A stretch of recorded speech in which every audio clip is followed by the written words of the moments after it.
অবশ্যই ভালো। Prime bank আপনারা জানেন যে they are one of the top and অনেক ইন্টারন্যাশনাল ওখান থেকে খেলতেছেন এবং they are on form. Last ম্যাচে আপনি দেখছেন 175 করছেন হ্যান্ডশেক। সো ইয়ে উইন অবভিয়াসলি আমাদের টিমের জন্য একটা বুস্ট হবে। নেক্সট দুইটা বড় গেম আমাদের।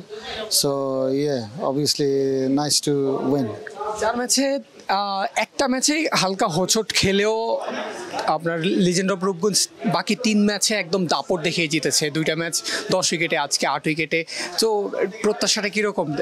টিমের এই জয়গুলো কেমন উপভোগ করছেন, আর প্রত্যাশা বাড়ছে কিনা?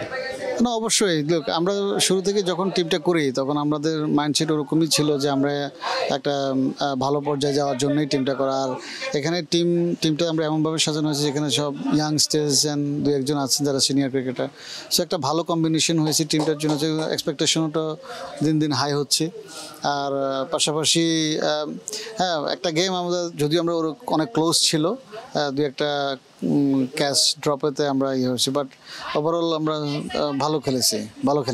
জীবনের সব আয়োজন এখানে একসাথে। বিশেষ করে বোলিং ডিপার্টমেন্ট রূপগঞ্জের অসাধারণ করছে, প্রত্যেকটা ম্যাচেই অসাধারণ বোলিং পারফরমেন্স করছে, যার কারণে কিন্তু অনেকাংশে দেখা যায় ব্যাটাররা সেভাবে ব্যাটিং করার সুযোগই পায় না।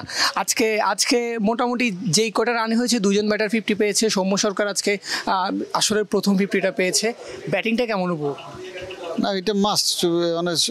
Sometimes it's good to win, যে আমরা উইন করি at any cost, but sometimes এটা যারা ব্যাটিং করতে না পারা ওদের জন্য একটা ফ্রাস্ট্রেটিংও হয়। সো ইটস গুড যে আজকে ওনারা রানে ফিরছে। আমাদের যে যারা আছেন, আমরা আশা করতেছি আর কি যে সামনে যখন যার অপরচুনিটি আসবে সে দায়িত্ব নেবেন এবং দায়িত্ব নিয়ে ম্যাচটা উইন করার জন্য চেষ্টা করবেন, যেটা আজকে হয়েছে। আমি এর আগেও আপনাকে যখন কথা বলছিলাম, আপনি যখন কথা বলেছিলেন মিডিয়াতে, তখন আমরা কোশ্চেন করেছিলাম যে আপনাদের আইটা প্রাইজের দিকেই তো থাকবে নিশ্চয়ই। না, নিশ্চয়ই। লোক, আপনি যে কোনো কম্পিটিটিভ ক্রিকেটে খেলতে গেলে তো চ্যাম্পিয়নশিপের জন্যই খেলবেন।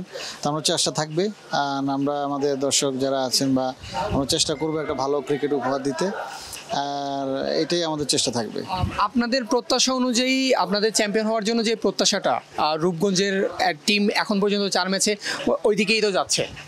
হ্যাঁ, আমরা যেভাবে প্ল্যান করতেছি ইটস গুড, যে আমরা আমাদের প্ল্যানটা এক্সিকিউট করতে পারতেছি মাঠে। So credit goes to players and তারা পারফর্ম করতেছেন, এবং যেভাবে প্ল্যান হচ্ছে মাঠের বাইরে ওটা মাঠের ভিতরে ওনারা এক্সিকিউট করতেছেন। অ্যান্ড এইভাবে যদি ওনারা করতে পারেন এন্ড অফ দ্য সিজন পর্যন্ত, তাহলে ইনশাল্লাহ আমরা একটা ভালো জায়গায় শেষ করতে পারবো আশা করতেছি।